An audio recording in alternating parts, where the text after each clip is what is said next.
So the first thing I want to say is that Piketty is presenting us with a theory of historical change. And in that sense, he is directly in the same vein as Karl Marx or Tocqueville or Adam Smith. A theory of economics is always a theory of historical change because, what is the shape of the playing field and how interests play out and decision play out and conflicts get resolved. So he has this sort of worldwide theory of historical change. And his theory of historical change is that inequality is the, I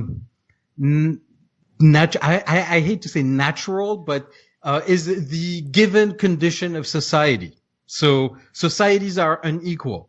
They are divided into those who have more assets, productive or unproductive, and those who do not have as many assets. And the shape of these inequalities vary across time and space, but they're always there. That's his first theoretical frame, overall frame. And then what happens is the ownership of assets is also political power. And he's very specific about that. The ownership of assets translating into political power. Those who have more assets have more power and their decisions carry more weight in society. And he goes through examples where this is not entirely the case, or there are modes and variations, for instance, in India, of that. And then he gets to the ideology part. Every society which has, differential distribution of assets and therefore of political power has to justify that state of affair and has to produce justifications and rationalizations to maintain that unequal distribution. And that's the ideology part. So his concept of ideology here is not Marxist, I would say, where there's a direct translation of the class interests into representations. Base and superstructure kind of thing. Right? Yes. Yeah. We know all that. We've been through that. So he's more of a Tocquevillian type. It almost sounds like Rousseau's second discourse on the origin of inequality in a little bit, right? Like in terms of political choice being the origin of political inequality, but natural differences are separate. And property and the decisions that lead to private property are the origin of the kind of violence. It doesn't go into that. Okay. Like, it doesn't go as far back because he doesn't want to engage in these philosophical debates. He wants to engage on a different terrain, which is inequalities exist. Their origins are what they are, and they're way back in the depth of time, and we cannot touch that. He really starts in the Middle Ages. It doesn't really mention the Roman Empire or the older forms of social organizations, say in Africa or in Asia, for that matter. But he takes a longue durée approach to this. So long duration, which is very congruent. I would say, it shows that he's more École des Annales, so Brodel and people like that, who see the very long and drawn out process by which society changes and, different temporalities. So the stuff at the surface seems to go very fast, but underneath the structures of ownership and power remain or get transformed at a slower pace. And that's very Tocquevillian. So, Tocqueville, when he discusses the French Revolution and the old regime, l'Ancien Régime et la Révolution, the old regime and the revolution. Yes, he has this, almost empirical, approach to the revolution where all the structures of the modern state were birthed by absolutism and then get repurposed and retooled after the bourgeois revolution. Uh, and so trying to find out in these old structures what is kept and what is discarded is kind of the approach that Piketty has here. The upshot of this is, since the justifications and rationalizations for inequality change over time because the nature and structure of inequalities change over time, they're not fixed. We can change them. We can make the decision, the political decision, to change the state of affairs and the state of play. They're not fixed categories. There's nothing natural about having billionaires. And that's what it comes down to, really, is that it's almost a call to action that everything's in our hands. We have the power to change this because nothing in history lasts. And so that's an interesting frame, especially because I was reading at the same time as a sort of appetizer, amuse-bouche. Sorry. I was reading Branko Milanovic's new book, Capitalism Alone, which is not what it sounds that it is. And it's a beautiful book, and it's very well written, and it has very profound insights into our conditions.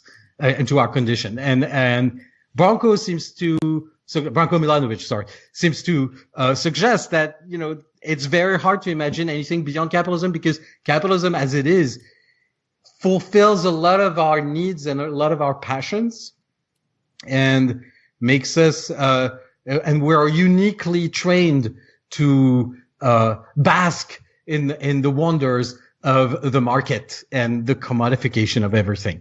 And it sort of appeals to something very deep in us. He is very, downcast about this, by the way. So Piketty, so it's sort of an interesting contrast, but also what is the space of the possible within these? If inequality and the justification for inequality, the ideology, the ideological justification for inequality is something that can change over time, either on its own or through struggle and organized struggle, then the space of the possible is probably larger, at least to Piketty, than to Branko Milanovic. And this is an interesting. I can't wait for these two to sit down and have a long discussion about this, because it's on the level of philosophy and what it means to be a human living in society, which is the real topics of economics. Because Branko liked the book very much, and his review that I read, at least. And so the disagreement doesn't seem to, he's not questioning the data, maybe a little the method perhaps, but it seems like there's a lot of agreement. Yes. But Piketty, he has an agenda, and he has a program, and he has practical proposals. Are they practical? I don't know, but he has proposals, and they're very detailed. And the last part of the book is, in the great fashion of economic literature, it's full of prescriptions. So policy, like the style of economics of at least American academic economics is, you describe a problem and all its various dimensions and models and all that, and then at the end you propose a policy, and it's sort of an exercise that he kind of plays here, and it trolls a little bit because it's 300 pages, and the policy proposals are 300 pages? No, 250, but there's a lot of discussion about the book within the book. This is 4 or 5 books together. There's enough material there. But so I like this thing where he's almost utopian, even though the word is maybe not fortunate, is a little bit unfortunate. I'm sorry. But there's something about the practical proposals about overcoming capitalism. He straight up talks about overcoming capitalism, or in French, dépassement. Dépasser. So it's overtaking. It's like dépasser is like, it's what you do when you're in a car and you go beyond. Yeah. Yes. So you pass the car. So overtake. I think to me it sounded, like the German Aufhebung, and that's like a very Hegelian type of term. So who knows? So he really has a systematic set of proposals that are derived from all the historical examples that he gives beforehand to change the course and the trajectory of inequality in our society. Because he says history is in fact contingent, and the trajectories, he calls them trajectoires, the trajectories of various countries were not pre-written or predetermined. And there's a lot of haphazard and sort of ad hoc decisions that led to and hysteresis that led to particular outcomes and situations today. So this is anti-Marxian, by the way. Right, I thought so. By the way, Manu, Ryan won't talk if you and I don't let him, because we're quick on the draw. Sorry, Ryan. Sorry. No. I just before we move on from the ideology question, I just wanted to touch briefly on how this how Piketty's conception of ideology differs from Gramsci, because I hear about his notion there, and it sounds very similar to Gramsci, but like not quite. Gramsci, of course, he's from the communist tradition, and it's all about how, in a capitalist system, ruling class ideology, comes, from like trying to find some moral framework, which justifies, a tiny minority owning all the assets. And, that trickles down to the rest of society through the process of, cultural hegemony, as he says. And it's like quite complicated in the way that he sets up. But so it sounds to me like Piketty, Mr. Piketty, Ryan, how dare you? Old man Piketty's boy. He just has like a very like sort of just rough and ready. It's like, yeah, there's inequality, and then people dream up bullshit theories in every society, and like they're all different, but who cares, because they're all bullshit, right? But is that roughly accurate?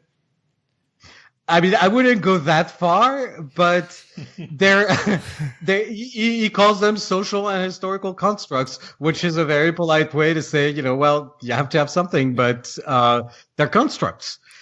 Which, self-reflexively, and I'm so happy you bring up Gramsci, but so self-reflexively, it makes sense that since, everybody's bringing up justifications to the table for inequality, why don't I bring up something myself? And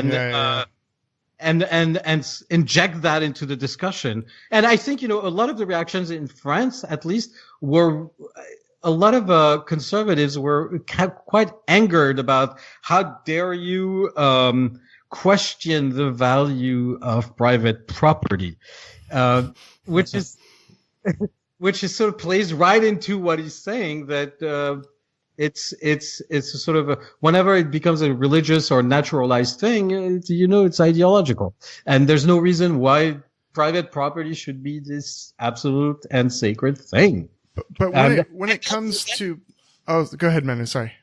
No, I was just saying, I'm reading this thing in French, so I'm sort of like, yeah, this is France, yeah. We discuss that all the time, but this is almost like science fiction to a lot of Americans. Right.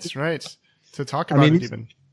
He's gonna get, this is gonna be extremely, if you think that the outcry against capital in the 21st century was, bad, this is going to be even worse, because he's sort of going for the throat here. Nothing natural in private. Well, the French have a history of going for the throat. Sorry, that was an easy one.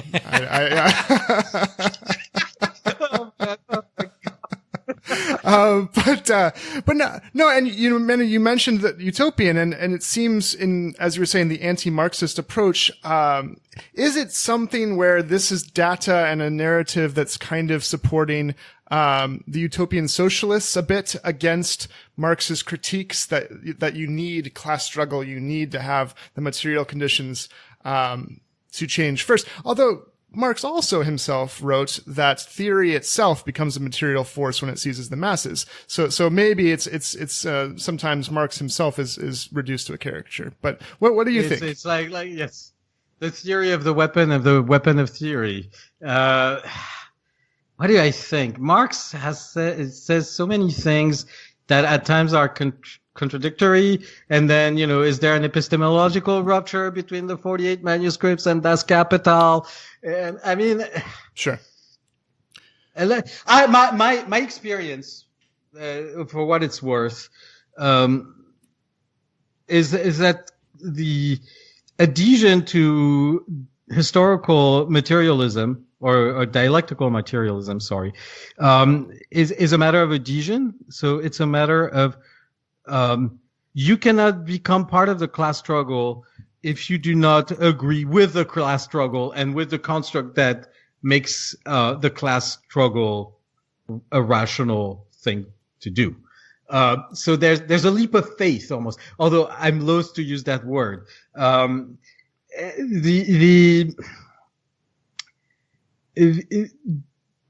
would say that, and I'm not the one to settle that discussion, but I would say that Marx is very instrumental in the examples he uses and in his rhetoric, because he has a very specific goal in mind, which is to build the International Party of the Workers in the 19th century. So there is, you also have to read Marx with that level of dissimulation almost, and almost sometimes bad faith, because there is a higher purpose in there. Piketty plays the detached scientist, not detached, but the economists, it's in their habitus to have the God view of things.